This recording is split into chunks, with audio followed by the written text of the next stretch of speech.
The number one argument against homeschooling is the buzzword of socialization.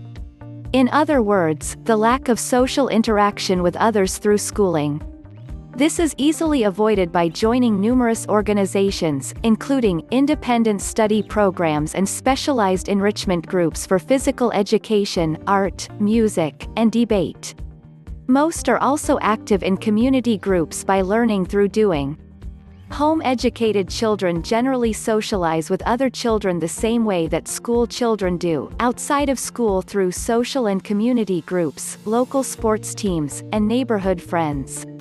Most home education parents have often argued that their alternative education actually enhances the students' socialization. They argue that the school years are the only time in a person's life that he or she will be artificially segregated into chronologically determined groups. They say that home-educated children have a more normal interaction with people of all ages. This will result in more influence on the child from adults, and less from other children, leading to more mature young citizens, while still keeping friends and interacting with children of the same age.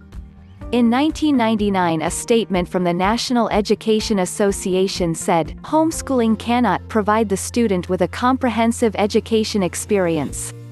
Earlier in the year, evidence showed homeschooled students are actually more socially and academically advanced than their peers. A study cited findings that by grade 8, the average homeschooled student performs 3 to 4 grade levels above the national average. According to the study's findings, the typical homeschooled child is more mature, friendly, happy, thoughtful, competent, better socialized than students in public or private schools, less peer-dependent, and exhibit significantly higher self-esteem. Where is this socialization concern always promoted as a reason for not homeschooling? The difference between theory and practice is showing just the opposite.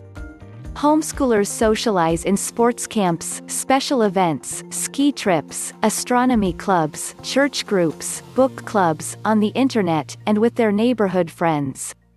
Don't forget to like and subscribe. Please stop by our site for more homeschooling info. If you are interested in a Christian, self-paced, online homeschooling course with customizable curriculum, just follow the link in the description.